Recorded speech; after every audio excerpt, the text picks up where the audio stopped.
Soles Talk. Halo, assalamualaikum warahmatullahi wabarakatuh. Kembali lagi dengan aku Anissa Fauzia Al Hadis. Aku lagi capek ya. Tapi nggak apa-apa, tetap aku yang akan ada di sini sampai nggak tahu sampai kapan nanti. Semoga aku nggak di-cut, please dekade. Talk, tetap aku ya hostnya. Oke, hari ini kita bakalan ngobrol lagi sama temen ngobrol yang pastinya kece. Kan tujuan awal adalah kita menjadi wadah dan tempat untuk teman-teman untuk sharing dan segala macam kan. Tapi di sini kita mendatangkan ahli di bidangnya. Apa tuh? Coba kita tanya siapa nih ya teman ngobrol aku. Halo Ibu cantik. Hai. Halo, Harus pakai cantik ya? Iya, cantik banget sih Bu, muda banget. Udah kayak temen aja kita. Harus dong. Iya, bukan. Umurnya boleh nambah, jiwanya tetap muda. Muda, mantap. Kalau boleh tahu siapa nih Bu, nama, pekerjaannya apa, profesinya apa gitu. Siapa tahu teman-teman di luar sana belum tahu nih. Oke, thank you ya sudah diundang ya. Iya, Aku aduh, deg-degan loh kesini. Senang. Aku nanti kenal singkat aja kali ya. Boleh, nanti Bu. untuk selanjutnya nanti bisa tanya sama. Aku panggilnya Nisa aja ya. Boleh kayaknya Bu, ya. Anissa, Fauzia, Al Hadis, terserah Ibu mau manggil apa. Oke. Saya Rani. Saat ini kerjanya sebagai psikolog klinis. Ini Oke. harus disebutkan tempat Boleh Bu. kerjanya ya. Iya boleh. Sementara bekerja di Balai Rehabilitasi BNN di Samarinda, letaknya di Tanah Merah, tahu ya? Kamu pernah ke sana nggak? Pernah Bu ya? waktu itu, waktu masih mahasiswa. Oh iya, pas kita saya ngajar ya. Terus sampingannya bantu-bantu ngajar di Stikes Dirgahayu Samarinda, itu di Jalan Pasundan, dulu namanya Akper, sekarang berubah jadi Stikes. Terus ya bantu-bantu kalau kita bilang ngasong di kampus lain juga deh, gitu. kuliah online. Jadi kuliahnya online ya Bu? Enggak. Saya ngajar semester awal aja. Oh, Tapi sekarang tepatnya stay-nya di Balai Rehab itu sebagai psikolog klinis. Ibu ada buka biro gitu nggak sih Bu? Sementara belum ya, karena kan saya di sini tuh baru dari tahun 2015 kalau nggak salah. Jadi belum berani untuk stay dalam jangka waktu yang lama. Jadi kalau punya biro itu kan kayaknya harus di tempat yang tetap. Saya takutnya kan nomaden karena saya suka jalan-jalan. Oke, gitu. Bu mau tanya nih, awalnya memang apakah Ibu mau menjadi seorang psikolog apa ya maksudnya itu cita-cita atau Cita-cita gimana sih, Bu? gitu ya. Kalau ngomongin passion mungkin lebih suka mengajarnya ya. Heeh. Dari saya tuh mulai ngajar-ngajar volunteer itu sejak kalau nggak salah SMA. Oke. SMA tuh saya ngajarin anak-anak kecil gitu. Terus waktu S1 kuliah saya ikut volunteer mengajar bahasa Inggris di salah satu SD di Yogyakarta. Saya S1-nya di sana. Kami nggak dibayar. Jadi ngajar gitu. Waktu itu saya ngajar kelas 4. Saya sempat 2 tahun. Jadi benar-benar karena diajak kakak angkatan, yuk pengen ngajar, saya seneng banget. Saya seneng ngajarin orang. Begitu, terus sempat juga saya jadi guru TK di Surabaya tahun 2009 kalau nggak salah, 1,5 tahun. Terus akhirnya memutuskan untuk ambil profesi tahun 2012. Lulusnya 2015, akhirnya saya pindah ke sini. Terus waktu itu saya pengen banget ngajar. Akhirnya saya ngelamar di Akper Dirgahayu waktu itu. Dan apa ya kalau dibilang nekat ngelamar di tempatmu kuliah gitu, akhirnya bisa. Wah, kuliah di mana nih aku? tersalurkan gitu. Gitu. Tapi Jadi gimana Bu jadi? Akhirnya menetapnya di Akper tadi. di Stikes, Stikes itu dari tahun 2016 sampai sekarang. Iya, tapi saya statusnya dosen apa ya kalau di Univ di Samarinda kan sebutannya DLB ya, dosen luar biasa. Gitu. Sebenarnya kalau ditanya passion yang jadi psikolog dulu itu saya cerita nggak apa-apa ya? Boleh Bu, boleh banget. Lulus SMA jurusan IPS, saya cuma tahunya IPS kerjanya apa ya? Ambil psikologi aja deh, udah kayak gitu aja. Terus akhirnya mendalami, jadi total belajar psikologi itu dari 2004 sampai sekarang. Akhirnya jadi mencintai gak Bu? Akhirnya iya, mencintai itu. Jadi nggak apa-apa kalau misalnya kalian belum ketemu pasangan gitu ya. Ibaratnya kan ilmu tuh juga jodoh sih. Fokus aja di situ. Akhirnya jatuh cinta dan ternyata sangat dibutuhkan sih tenaga psikolog sekarang. Iya. Gitu. Dan ini sih Bu, maksudnya ada beberapa pertanyaan, maksudnya sambil sharing aja. Kan Nisa juga baru calon, kesian gak lulus Amin. dulu. Ini Sarjana, salah satu Bu. alarm kamu loh, harus Iya. nyusul saya. Iya Bu, tapi kayaknya Andis tidak melanjutkan S2. Nggak apa-apa, sekarang kan jenjang pendidikan untuk psikologi itu luas banget. Kalau ada kesempatan jadi psikolog itu grateful deh, bersyukur banget gitu. Tapi selama misalnya memang bisa, dan ilmu psikologi itu nggak hanya harus kerja di bidang psikologi aja. Salah satunya ini gitu, jadi host, Iya. terus jadi public speaker atau jadi entertainer juga yang punya vlog-vlog gitu sangat bagus karena kan psikologi belajar kemampuan komunikasi. Benar, Gitu. mantap. Memang psikologi mantap guys. Kalian harus kuliah di psikologi. Iya dong. Tapi dipikir dua kali. Pesan sponsor, iya ya, yang mau ambil Iya. psikologi, Boleh kan, Bu? ruang lingkupnya luas banget, sangat-sangat luas. Dan kayaknya semua pekerjaan bisa banget. Bisa, Iya kan, Bu? sangat bisa. Oke. Nah, di psikologi itu kan Bu banyak orang yang masih belum paham nih psikolog bedanya psikolog sama psikiater nih Bu. Nah, kadang pun anak-anak psikologi pun calon sarjana psikologi tuh nggak paham Bu. Kita nih ngasih tahu ke orang nih dia ke psikolog apa ke psikiater ya gitu kan Bu. Iya, ha-ha. Nah, mungkin bisa dijelasin sedikit nggak sih Bu apa bedanya psikolog dengan psikiater itu? Oke, ini tempat yang pas banget untuk mengedukasi Oke. masyarakat begitu ya. Kalau tantangannya bagi seorang psikolog sendiri itu memberitahu kepada masyarakat siapa sih kita, siapa sih saya begitu. Kalau dulu memang orang-orang tuh takut banget, misalnya stres, bayangkan dulu kita dibilang stres aja dianggap label-label yang kamu stres itu berarti yang itulah, Iya. yang kata-kata yang kita Gangguan ya, Bu? gangguan. Bahkan yang lebih ekstrim kata ini maaf ya nanti kalau nggak ini diedit aja. Misalnya dikatakan saya gila gitu. Oke. Padahal itu kan beda banget. Stres itu kan kondisi alami yang di dalam tubuh yang terjadi dalam diri kita. Orang jadi takut dan sekarang banyak banget promosi tentang apa sih itu psikologi gitu. Bedanya sama psikiater itu bisa dilihat dari berbagai poin gitu. Yang pertama kalau dari sisi pendidikannya. Iya. Kalau psikolog itu dia harus mengambil jurusan psikologi dan mengambil kalau sekarang harus mengambil magister yaitu S2 magister profesi psikolognya sendiri. Kalau dulu tuh ada jadi lulus S1 bisa ngambil profesi kayak apoteker gitu. S1 farmasi diambil profesi Oh, gitu. boleh gitu, Bu. Kalau sekarang S2 psikolog harus ambil S2 dulu yang MAPRO, magister profesi psikologi. Itu jadi nanti gelarnya MPSI psikolog MPSI dari psikolog. segi Iya. pendidikan. Iya. Kalau psikiater dia adalah dokter yang mengambil spesialis kesehatan jiwa yang kita sebut SPKJ. Perbedaan itu dulu dari segi Iya. pendidikan. Terus yang kedua ruang lingkupnya nih kerjanya. Kalau dokter kan sudah pasti nih di rumah sakit. Benar. Tapi kalau SPKJ lebih spesifik lagi, rumah sakit jiwa. Oke. Ada balai rehabilitasi di Bogor itu punya SPKJ-nya sendiri. Jadi spesialis, udah spesialis nih. Kalau ruang lingkupnya psikologi, wah luas banget, bisa jadi psikolog sekolah, jadi konsultan. Kemudian di industri yang kalau Hadis tahu HRD, Iya, HRD. gitu. Jadi asesor, jadi orang-orang yang rekrut begitu yang didampingi staf-staf HRD. Kemudian punya biro sendiri, Iya. praktek mandiri, jadi dosen. Kemudian psikolog klinis itu kerjanya di rumah sakit. Oke. Dan sekarang psikolog klinis juga dilengkapi harus punya surat tanda registrasi sama seperti petugas kesehatan lain. Jadi terdaftar sekali. Kemudian kliennya, kalau psikologi itu semua orang bisa datang. Semua orang Dari bisa datang. bisa banget.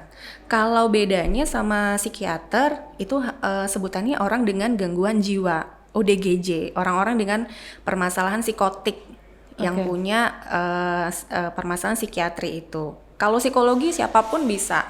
Mau kamu sehat, misalnya konsultasi tentang pernikahan, datang ke psikolog. Sekarang lagi ngetren gitu.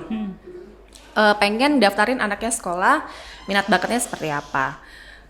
Terus di industri sangat-sangat luas, rekrutmen pegawai, itu kan juga ada tenaga psikolognya.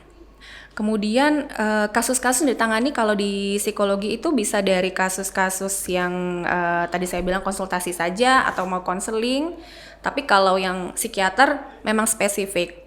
belajar kan tentang halusinasi, delusi, kalau misalnya gangguan-gangguan depresi yang disertai dengan halusinasi dan segala macam.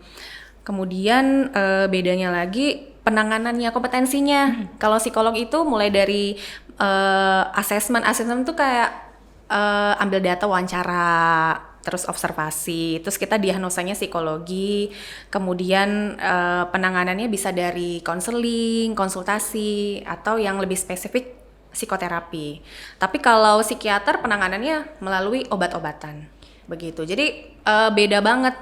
Kalau dulu kan ditakutin banget tuh, ayo kamu ke psikolog. Enggak, aku kan enggak stres, aku kan enggak gangguan.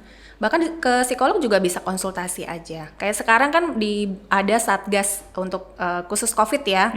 Ada extensionnya 119, extension 8. Kalau nggak salah terbalik apa ya? 118, extension 9 ya. Nanti saya cek lagi deh. Nanti itu bisa dicari, tolong editor gitu ya. dieditkan. Kayaknya sih gitu. Saya lupa juga. Nanti saya cek deh gitu. Jadi cakupannya jauh lebih luas itu sih. Jadi jangan khawatir untuk kalau misalnya konsultasi ke psikolog belum tentu bermasalah kok. Oke Bu, jadi kan tadi udah kita bahas apa perbedaan psikolog dengan psikiater gitu. Tapi masih ada beberapa manusia, beberapa makhluk Tuhan ini Bu.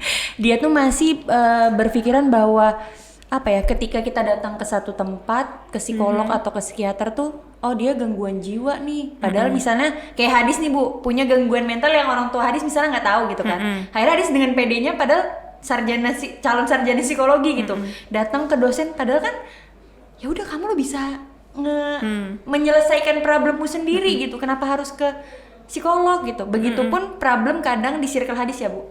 Dia pasti kayak gini, kayaknya aku bipolar deh. Kayaknya aku wow. Iya kan Bu, ada kan Bu, kayaknya aku kecemasan berlebih deh. Apa sih Bu yang itu Bu? Hadis lupa lagi. OCD. Iya. Nah, kayak gitu nah Bu, itu kenapa sih Bu? Kenapa bisa sampai kayak gitu loh orang-orang ini Bu? Punya pandangan yang mendiagnosa sendiri padahal belum ke ahlinya. Gitu ya. Oke, kalau masalah yang kenapa jadi takut ke psikolog dulu ya, itu sebenarnya bisa dikatakan edukasi yang kurang gitu, pengetahuan yang kurang. Makanya tadi ada kesempatan untuk membicarakan. Jadi dan itu yang masih dilakukan sampai sekarang dengan profesi psikolog sendiri, bahwa nggak apa-apa kok datang ke psikolog untuk sekedar konsultasi, atau sekedar misalnya cuma konsultasi 30 menit gimana permasalahan cinta, itu boleh banget.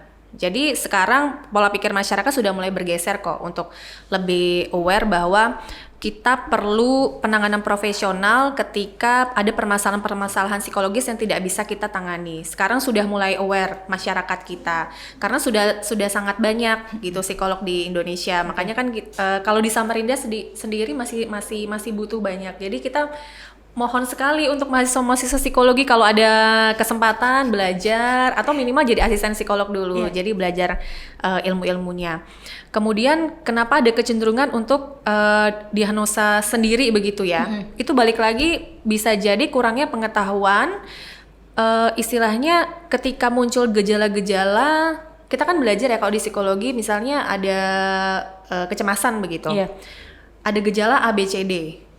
Kita hanya baca secuplik nih, kecenderungan orang kita sendiri tuh hanya mengambil berita tuh sepotong aja, nggak baca dulu seluruhnya, udah baca sendiri, mengambil kesimpulan sendiri, kemudian memasukkan diri kepada simptom-simptom gejalanya itu. Misalnya tidak bisa tidur, gitu ya. Saya selalu tanya, misalnya ada orang yang ngomong, kayaknya aku nggak bisa tidur, aku depresi apa ya? Saya tanya, nggak bisa tidurnya kenapa? Begadang ngerjain tugas, oh ya udah nggak apa-apa, memang nggak bisa tidur begitu kan? Atau misalnya mimpi buruk gitu, mimpi buruk kayaknya aku cemas banget deh. Orang kan suka banget ya bilang langsung depresi begitu. Mimpi buruknya kenapa?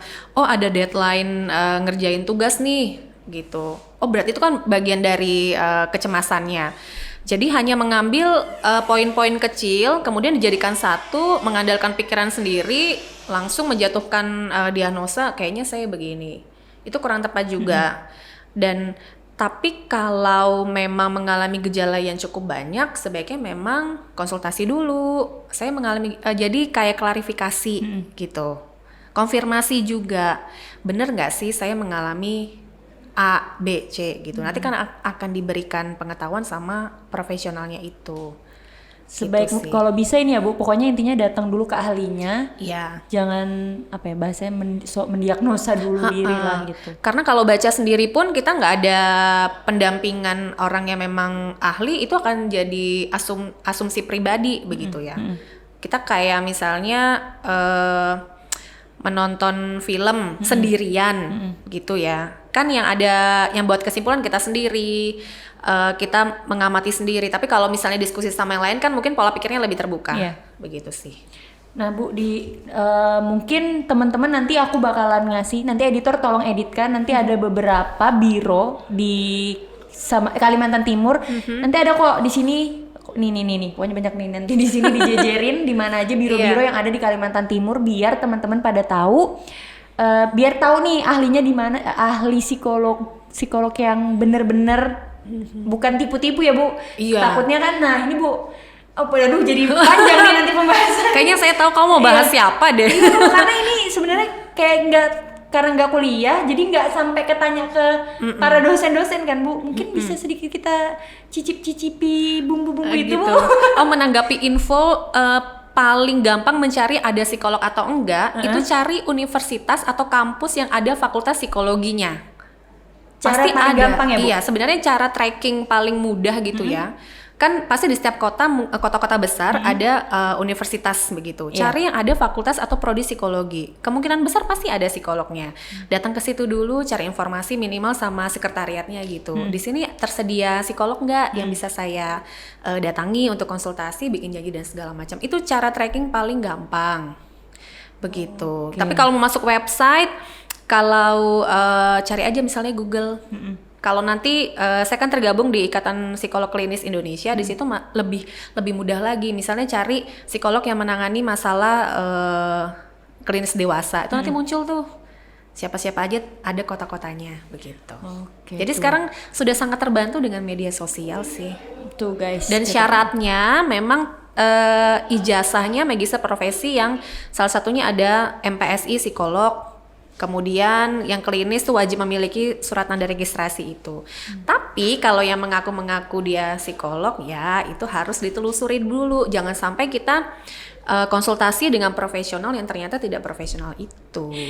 Dan bahkan maksudnya kalau boleh sharing ya Bu, ini agak lucu sih sebenarnya. Jadi yang kasus ya sempat ramai kan Bu, ternyata teman-teman saya banyak yang ikut pelatihannya dia Bu.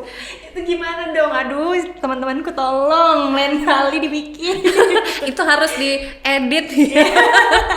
Sebenarnya ya itu kembali lagi kepada pengetahuan informasi.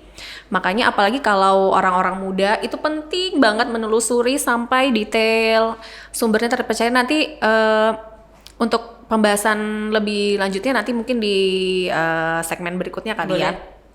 Jadi benar-benar kita medsos itu kan smartphone ya, kita juga harus smart, harus cerdas. Jangan sampai ada iklan apa, wih keren nih, ada terapi ini yang bawa terkenal gitu, selebgram juga. Tapi kita nggak mencari info itu dia siapa. Nah itu akhirnya kalau bahasa kita jadi zonk juga sih. Akhirnya baru taunya setelah ditelusuri dari profesinya sendiri, dan akhirnya kita aduh kok aku terjebak dalam event yang kemarin itu ya. Tapi saya sudahlah sekarang menjadi pembelajaran aja bahwa lain kali memang ketika ingin mengikuti hal-hal seperti itu harus ditelusuri, terus kemudian tanya orang. Iya, bahkan kalau bisa tanya dosen kita gitu sendiri. Oh iya, teman-teman ya kan Bu, bener. apakah ini beneran seorang, kan ada ikatan itu tadi kan Bu, biar walaupun kita nggak mau searching ya tanyalah sama dosen-dosen terdekat kita. Betul. Gitu teman-teman ya, tolong. Oke Bu, jadi kan ini pas banget nih momennya. Kok pas banget sih? Ini kayaknya jadi problem sebenarnya Bu ya. Problemnya adalah kita lagi terdampak lagi kena lah sebuah problem hidup kayaknya Bu, ini bener-bener yang nggak tahu selesainya kapan gitu, COVID-19 gitu Bu.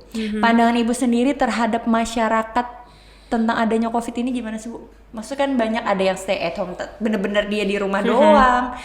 Ada yang kayak saya masih keliaran ya. Berkeliaran tapi memang ada pekerjaan, kepentingan, bener-bener pekerjaan yang bukan sekedar nongkrong makan, nggak gitu sih Bu. Maksudnya memang bekerja gitu. Nah itu gimana sih Bu pandangan dari sudut psikologi gitu?